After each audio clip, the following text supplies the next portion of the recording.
Listen to me, man. You have a great life in front of you. But your great life is in front of you. It's not behind you. What you did back there ain't got nothing to do with what God got for you. What you did back there was learn the lessons to get you to where you are at this particular moment right here. You can't drive your car looking in the rearview mirror. You can't. If you keep looking in the rearview mirror, you're gonna keep crashing your car. There's a reason why the rearview mirror is this big and the windshield is this big. That's a reason for it. Because all the rearview mirror does is allows you to see what you've passed and to prevent what you've passed from coming up on you again. That's all the rearview mirror is for. The windshield is your future. It's where you're going. It's where you're headed. I hope you all picked up this today. And think about that, how that affects your life. If you got someone who you feel has wronged you and you carrying that, that's like a cancer. And all it's doing is eating away at you.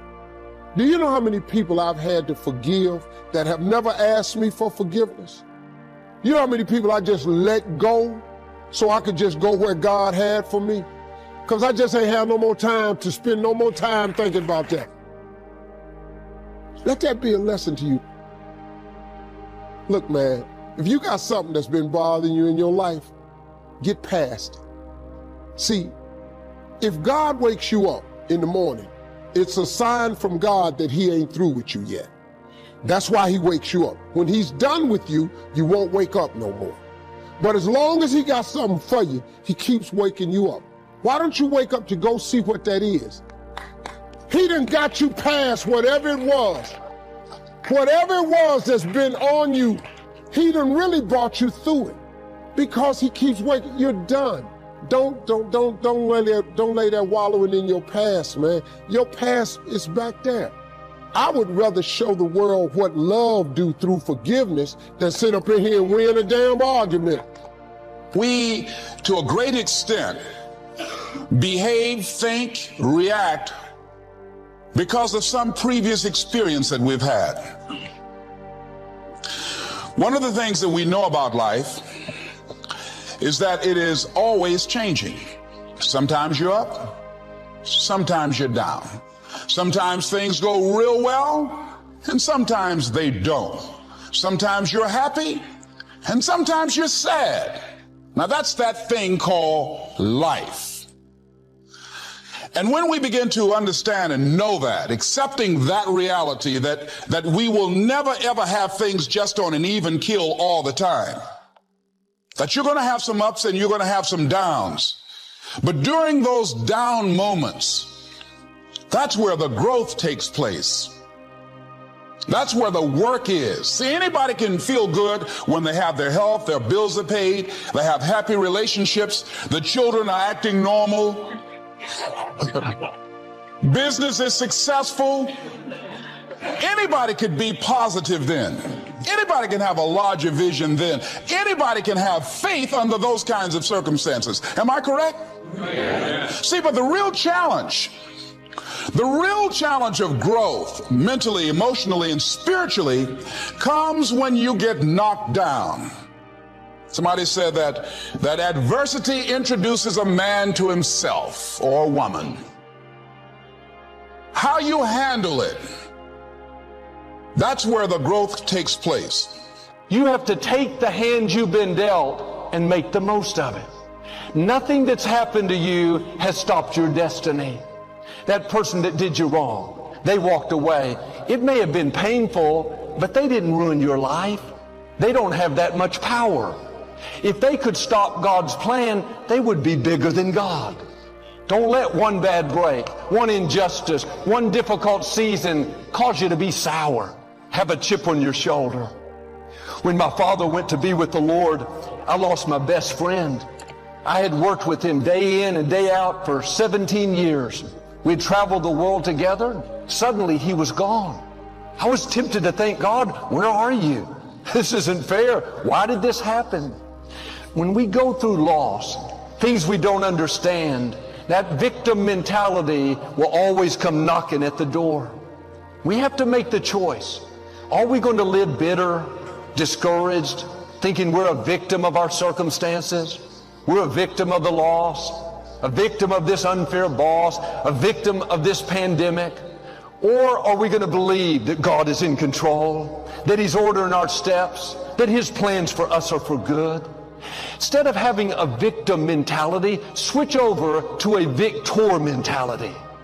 There's hope in our hearts, and giving up's not an option. You and I and we, no matter what your unique situation, your storm, your struggle, your trauma, your abuse, your wounds, your scars, no matter what they are, and I know we've all got them on some way, somehow, some level, whatever they are, I promise you this, you are not a product of your past, you are not a product of your environment or your current unique situation, but you are always a product of how do we navigate through our storm. What we do is what we believe. And in that moment, instead of giving up, I literally wrote the words, change the world. Literally, I wrote these words, change the world, and I slapped them and I put them on the prison wall in my cell. And I began to realize something. First and foremost, the mask that I wore that was supposed to keep me safe, it was the very thing that held me hostage and paralyzed me. And I wore the mask and I tried to protect and I isolated and isolating and letting nobody in. It got me to a place of brokenness. And I decided in that moment, I was done wearing that stupid mask. I was done being afraid of showing people my scars, my hurts, my pains, my wounds. And yep, that's a fearful thing because I don't know what others are going to do with when I begin to talk and to communicate. But I realized what was going to happen if I continued to wear the mask, man. Nothing ever changes unless we change. The mask doesn't keep you safe. It holds you hostage, y'all. But you know what I also had to realize?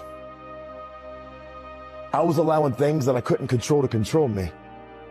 You see, growing up, I blamed everything on my dad. I blamed everything on him. He was the reason that I skipped school. He was the reason for my attitude. He was the reason that I went to drugs. He was the reason for my suicidal thoughts. He was the reason for every destructive behavior. Like, I blamed everything on him being ripped out of my life. But you know what I had walked into this trap. I was allowing things that I couldn't control. Those situations that you didn't sign up for, you didn't want to have to deal with. It knocked, it came in front of you, and I allowed that thing that I had no say over, I allowed that to control me for so long. I was allowing things that I couldn't control to control me.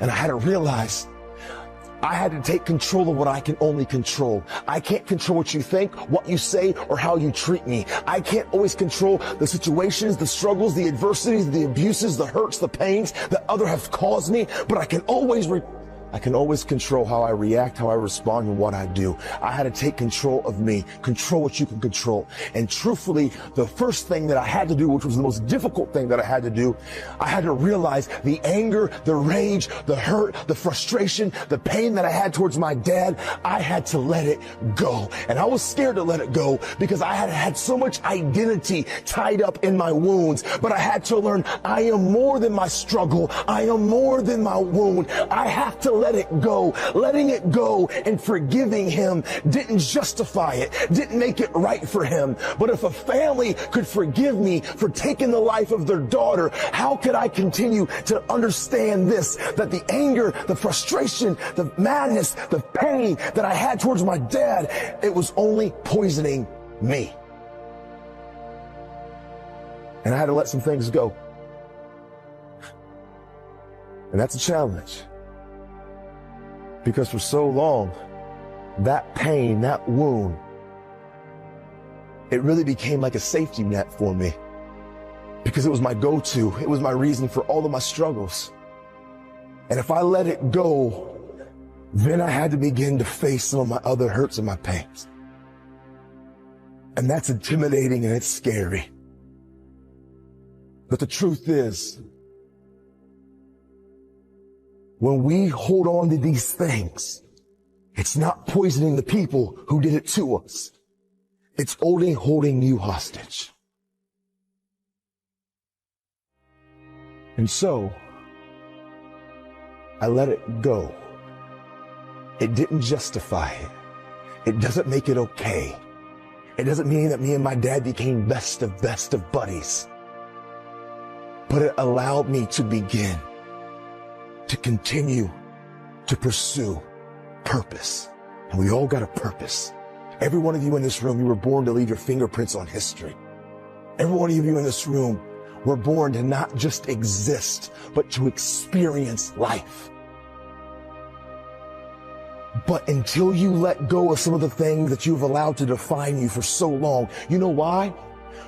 Sometimes we can't change and we can't overcome the suicidal thoughts, the self-injuring mentality, our anger, our rage, our wounds, because all you have been doing for so long, you're consumed by it. All you do is focus on it. It's everything about you. And what you feed and what you focus on, what you feed grows and what you focus on magnifies. And I realized if I stopped being consumed about that, but found the courage to let it go and stop being self-absorbed, but begin to walk even while I was still wounded, begin to move towards my dream. And I realized what I give away, I get to keep.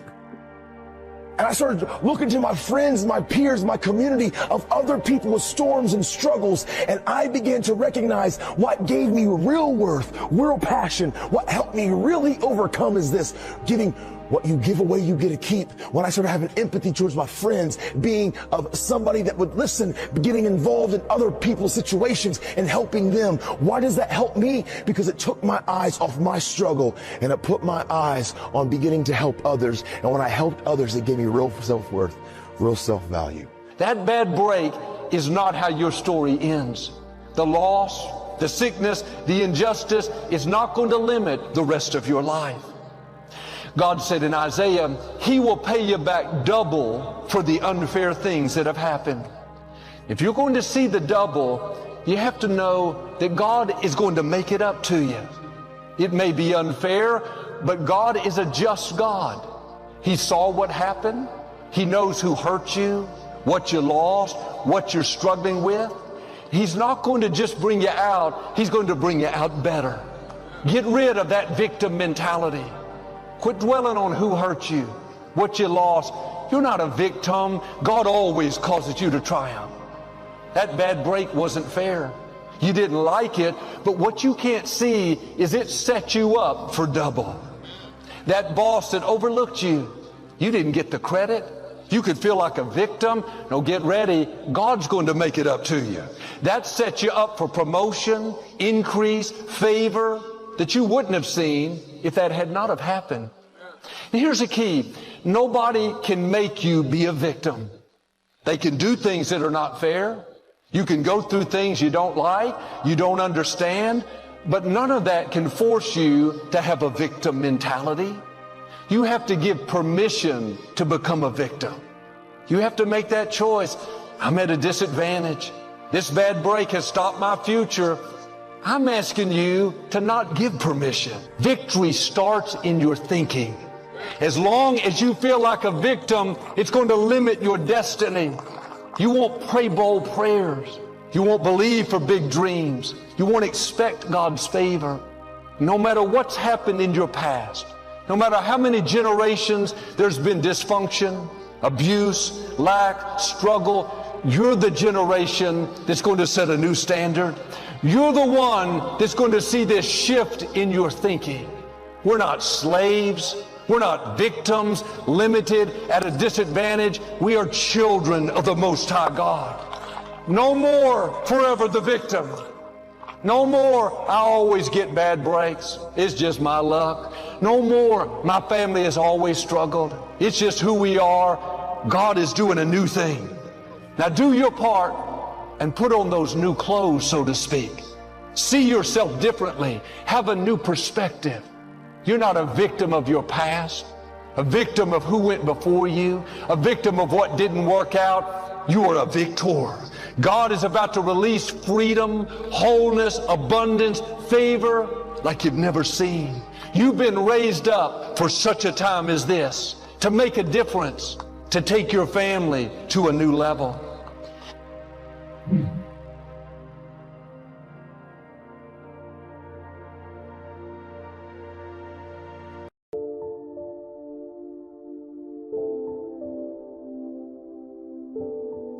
I am a product of prayer. I'm a product of grace, mercy, forgiveness. I'm also a product of my imagination. See, I imagined something. I was 10 years old, 1968. I was in a school and we had came off summer vacation. A teacher came into class and said, I want everybody to write their name on a piece of paper and write on that paper what you want to be when you grow up. What you don't know about me is when I was growing up, I had a severe stuttering condition. Couldn't talk outside my house. For years I studied. What you don't know about me is I flunked out of school. I'm telling you. You also don't know about me that I've lost everything I ever owned twice. I have lost it all twice and had to start over. I done struggled through 2 marriages to finally get this one right over here.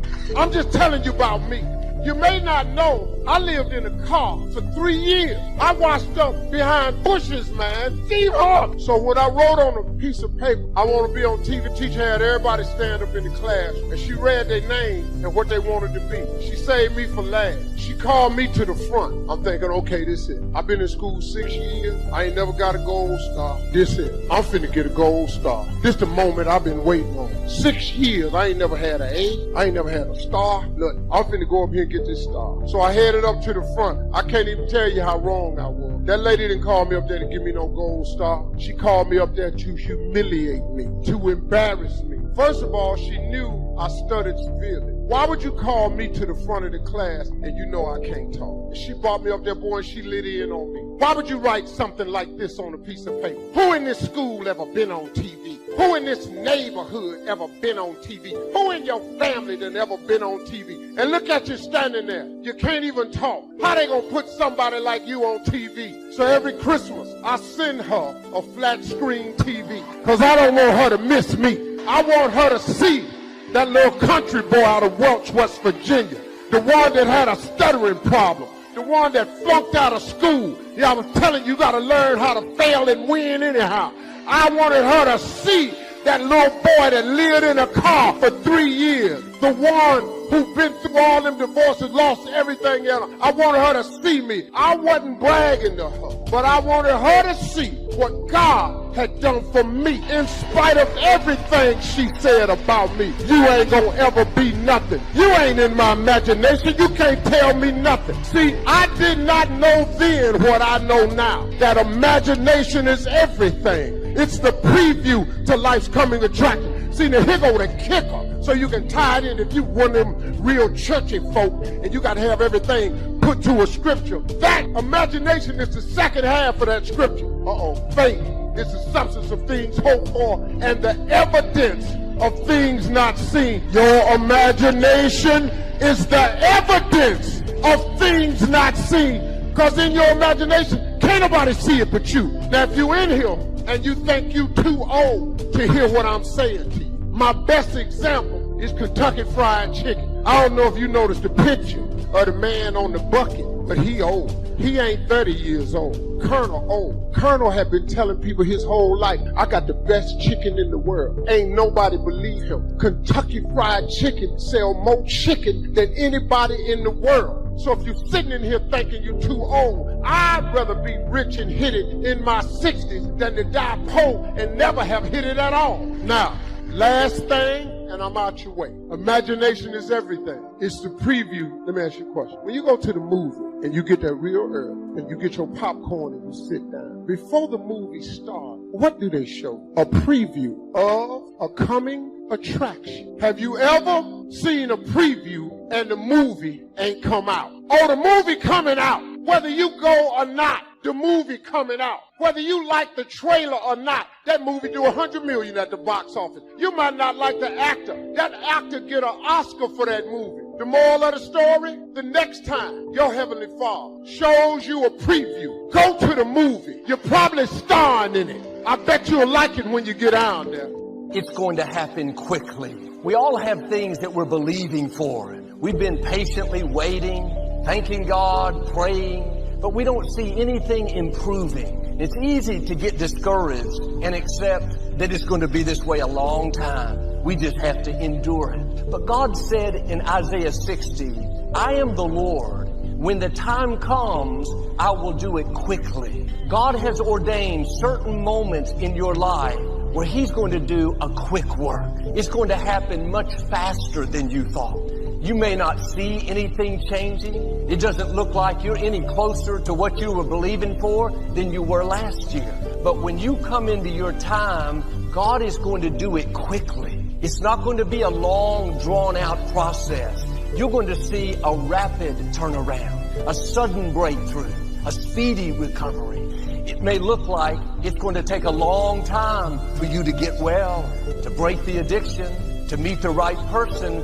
Oh, get ready. It's going to happen sooner than it looks. It's going to be unusual, out of the ordinary. You're going to know it was the hand of God. Your goals and your objectives, they pull you through. They pull you through all kinds of down days. They pull you through a difficult time. It'll pull you through some winter of your life. Some people get lost in the confusion of the day simply because their goal is not bright enough to pull them through. What 5 things have you already accomplished that you're proud of? Let's take some credit before we go to work on the future. We've accomplished some things in the past. Let's give ourselves credit for that. When you're working with kids, this is important. What 5 things have you already accomplished that you're proud of? So I want you to make a note of that question, and then I want you to do the exercise. Make a list of 5 things that you can think of that you've already accomplished that you're proud of. Sometimes even for kids, you have to do a little coaching. You know, sports or school or whatever. Did you win a blue ribbon? Did you come in first? So this is part of this format, to do a little coaching to help people, get through these exercises. Okay, 5 things you've already accomplished that you're proud of. Okay, now here's the next exercise, and this is going to take some time. Next question. What do you want in the next 10 years? I want you to make a list of at least 50 items. Now, this is not what you think you can get. This is what you want. If everything fell into place and you could have anything you wanted in the next 10 years, what would that list be? Not something you think you can earn, not something you think you can buy, not something you think you can finally be so successful you can get.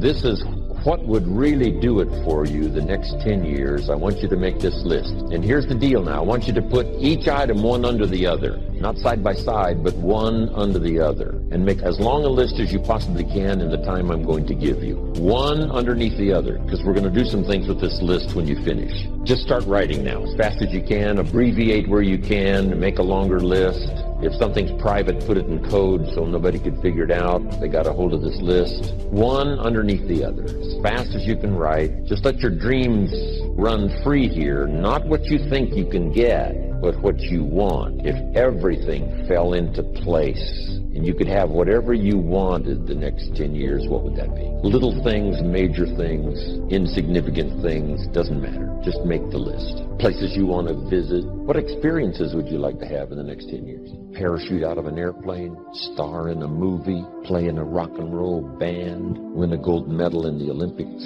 start a new family, some changes you'd like to make, some habits you'd like to drop, some new ones you'd like to acquire. You might make a list of the people you want to meet over the next 10 years. A cabin in the mountains, upstairs maid, a cook, a chauffeur. How about your investments, properties? What would really do it for you the next 10? What would do it for you? Become a wine connoisseur. I'm learning more and more how to make wine. It's an interesting process. A hobby you'd like to start. Collecting. New car. Become a race driver. Skills you want to help teach your children. I taught my girls how to swim, how to dive. Such great satisfaction when they used to say, "Watch me, Daddy. Watch me. Look how good I am. You taught me. Watch me." Make a contribution to society. Make a contribution to your community. I want you to look at an item and say, I think that would take about 1 year. Another item, you say, I think that would take about 3 years. Another item, I think that would take 5. And another item, looks like that's going to take 10. Give each item now a number of what you think it might take to achieve that goal. A 1, a 3, a 5, or a 10. Just somewhere close. Doesn't have to be exact. That's about a 1. That's about a 3-year goal. That's about a 5-year goal. That's about a 10-year goal. If it's less than 1 year, just make it a year. If it's more than 10, just make it 10. 10 plus.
All you got to do is write down what you want. Write the vision and make it plain. And even though it take a long time, wait for it. For surely it will come at an appointed time.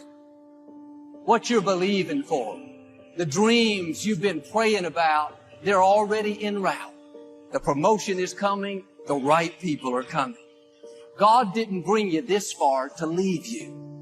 That dream may look impossible, but God can do the impossible. You got to keep the faith. It's going to happen. Most people are not living their dreams because of fear, ladies and gentlemen. Fear kills dreams. Fear kills hope. Fear put people in the hospital. Fear can age you. Fear, ladies and gentlemen, can hold you back from doing something that you know within yourself that you're capable of doing, but it will paralyze you. And I ask you a question, what is the benefit? What's the benefit of allowing fear to hold you back?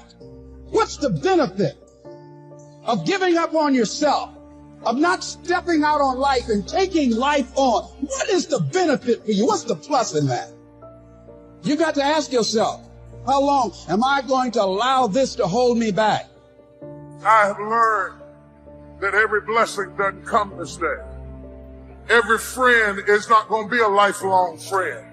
And if they walk away, don't stand there and cry over what was, because if you'd have needed them for the future, they would have stayed. Behind every moment of adversity in your life, there's always a lesson and there's always a blessing. Sometimes the breakup is the blessing. See, sometimes you got to get rid of a man in order for God to give you the man that you really need. You just can't act too miserable. I don't want you to define success or to ask God to preserve the temporary. God brings some people in your life to get you from point A to point B. You don't have as many opportunities in life to take that gamble and allow life to play you. You must play life. You've got to make some conscious effort to begin to work to develop you. You might appear to be strange around most people. Don't expect it to make sense to anybody why you've got to do this, why you have got to go. Why? I don't understand. You don't have to. I'm going for me. This is something I have got to do. Why pay the price? Why work this hard? Why go this far? Why try to learn this much? Why try to do it all? Why try to see it all? Why try to have it all? Why study? Why put yourself out? Why try to take on this much responsibility? Why develop yourself to the full? Why try to become all that you can possibly become? Why try to earn as much as you can earn, share as much as you can share, develop every skill you possibly can, see every human you possibly can, go to every class you possibly can, touch everybody you possibly can? Why do that much? Why go that far? Why share that much? Why give that much away?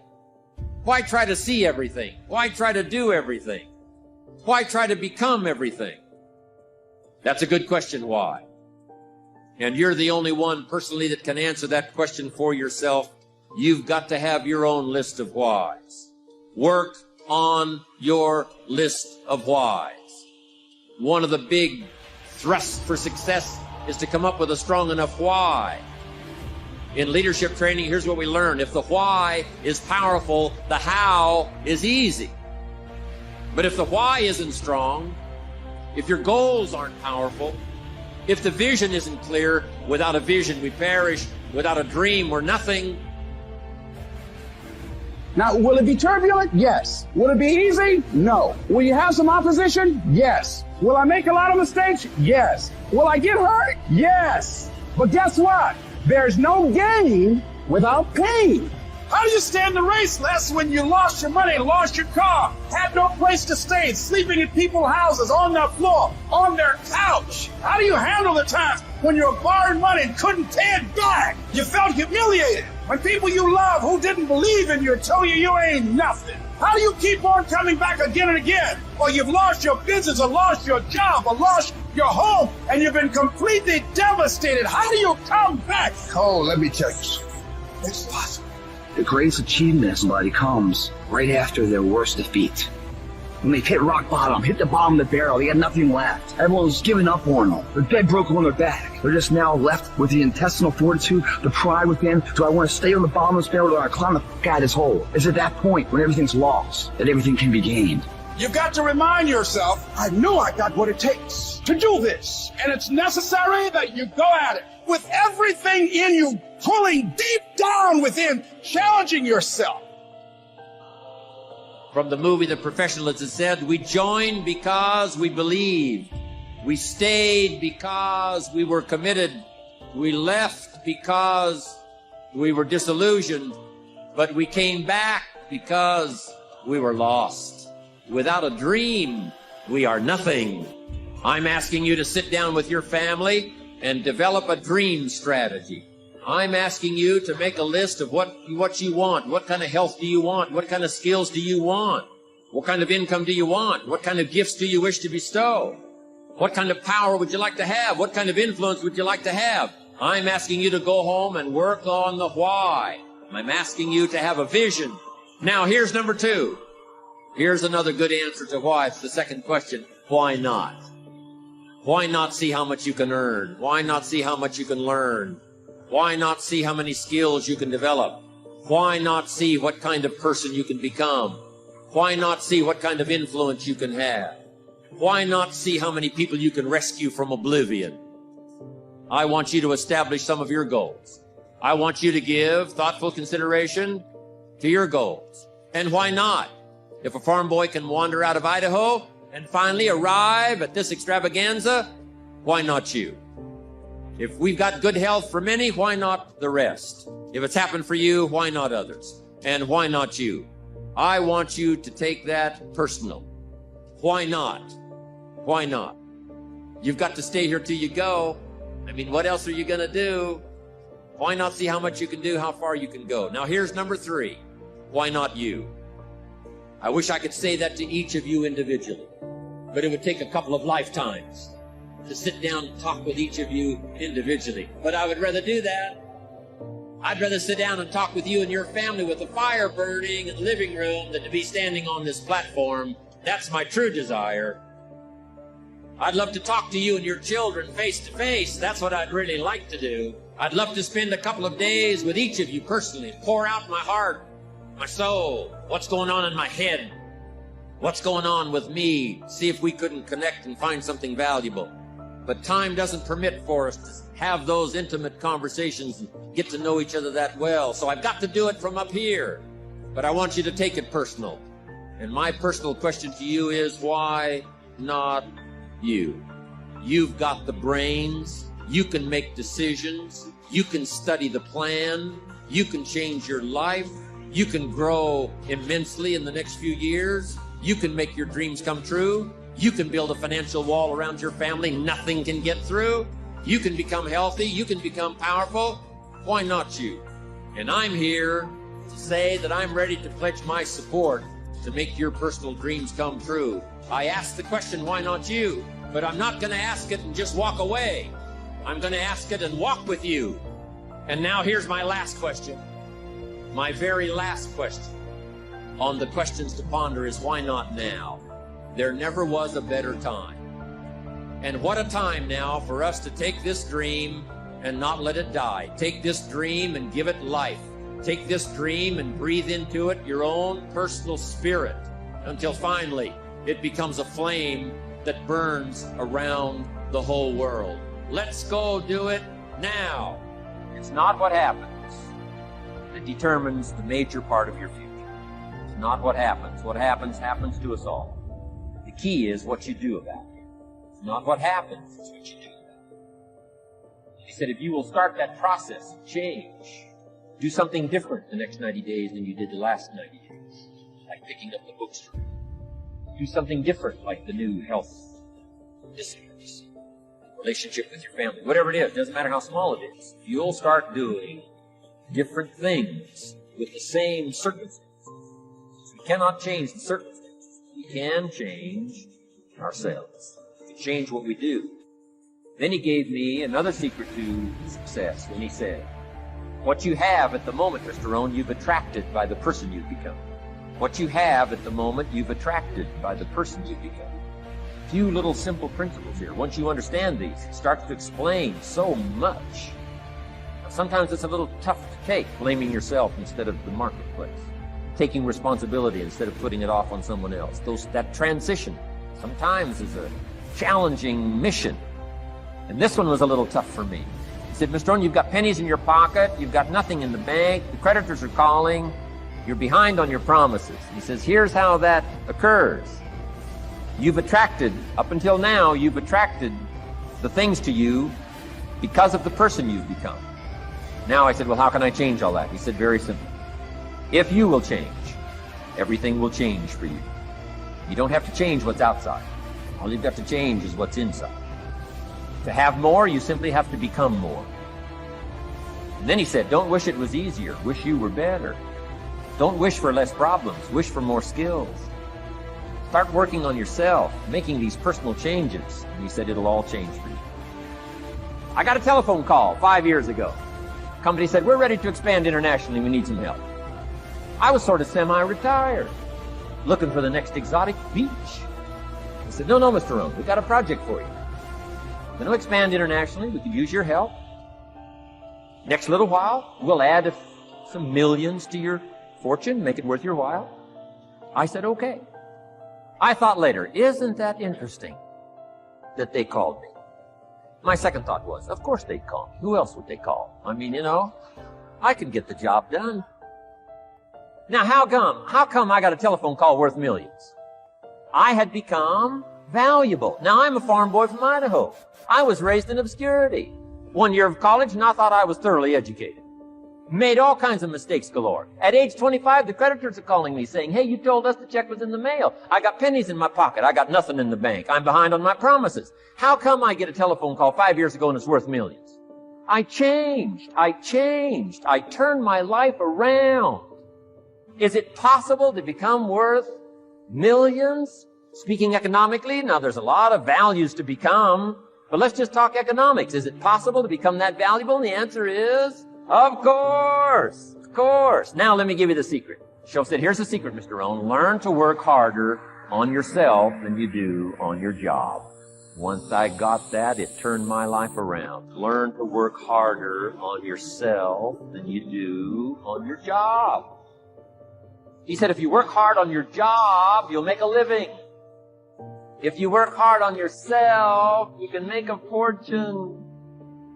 If you would have known me at age 25, you would have said, Jim Rohn's a hard worker. If you'd have known me, you'd have said that. I'm the guy, I don't mind coming a little bit early, stay a little bit late, I don't mind that. You'd have said, well, Jim Rohn's a hard worker. You say, well, how come he's got pennies in his pocket and nothing in the bank and behind on his promises? Well, I was a hard worker, but I was working hard on my job, not on myself.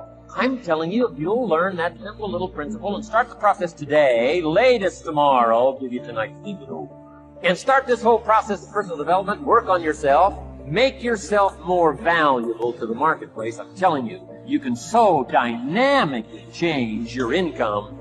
And economics is the least of the values that you could start earning in terms of equity if you'll start working harder on yourself than you do on your job. Work hard on yourself and develop the graces. I'm telling you, your whole life gets exploded and changed. Promotions, no problem. Becoming more valuable to the company, I'm telling you, no problem. Money, no problem. Economics, no problem. Future, no problem. Just go to work on the right thing.